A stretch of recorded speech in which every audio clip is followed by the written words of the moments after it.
Hi everyone. Recently I've been coaching a lot of people on how to best brew a coffee I sent out for the Barista Hustle subscription.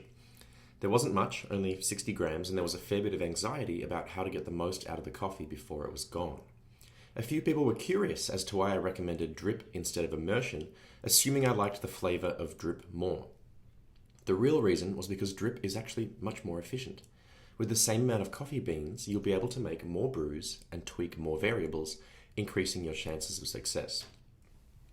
Those conversations prompted this presentation on why drip is more efficient than immersion. So the primary difference between the two is how and when the coffee and water interact. Drip is on the left here. It can be a V60, Chemex, batch brewer, or any brewing device where fresh water is constantly flowing through the grinds and exiting from the brewer into the cup. Immersion is on the right. This could be AeroPress, French press, siphon, cupping bowls, any brewer where the coffee and water are together right until the end. Now, why is this difference important? Let's say we want to make a 200 gram brew with both methods, and both cups need to have 1.5% strength and 20% extraction to keep the numbers nice and round. We start with 15 grams of ground coffee in the pour over, and add 230 grams of water from our kettle. We make the pour over, and the water flows through for 2 minutes, picking up soluble flavors from the coffee as it goes, and 200 grams of brew is deposited in the cup, and it tastes good.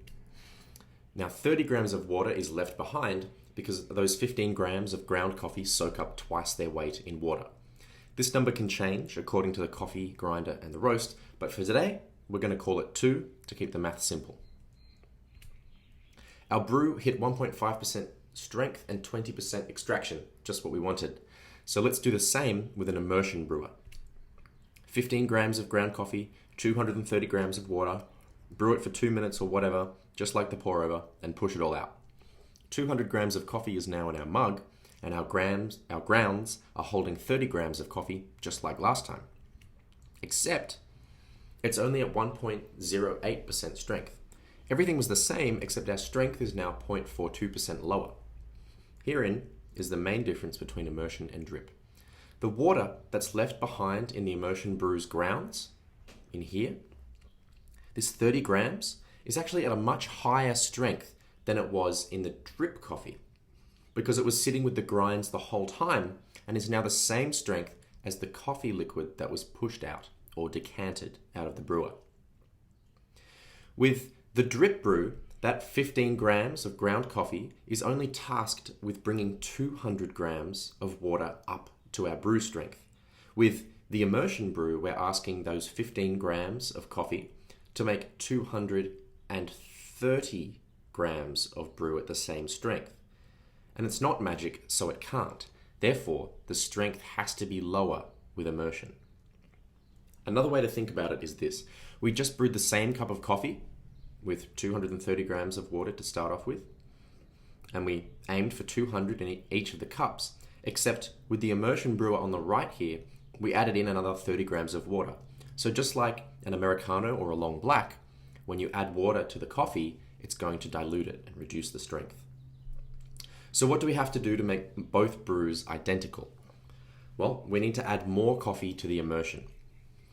To get the same result, we need to add 2.2 grams of coffee, 17.2 in total. That's 15% more. We'd also have to increase the brew water to 234.4 grams to account for our extra dry coffee that's going to soak up some extra water.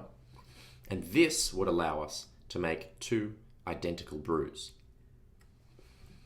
With drip coffee, the water extracts flavor and exits with it. As the brew goes on, the water in and around the grounds becomes more dilute until it approaches 0% strength. Never quite get there because the coffee's still giving off a little bit of flavor towards the end of the brew. Think of the color of coffee exiting a pour over towards the end of an extraction. It's a lot lighter than it was at the start. That super dilute water is what's left behind in and amongst the grounds. With immersion coffee, the water in and around the grinds continues to get stronger and stronger and ends up at the same strength as your brew. When you push out the AeroPress or plunge the French press, you're leaving behind water that's at the same strength as the brew. In fact, it is the brew. See how I've now coloured the leftover water in the AeroPress purple, just like the coffee in the mugs? That's because it's exactly the same thing. That extra brew can't just come from nowhere. Unless your magic, the same weight of coffee can't bring that 15% extra water up to the same strength as the drip brew. It has to come from somewhere, so you have to add more coffee. Now, it might not seem like much, but it really adds up.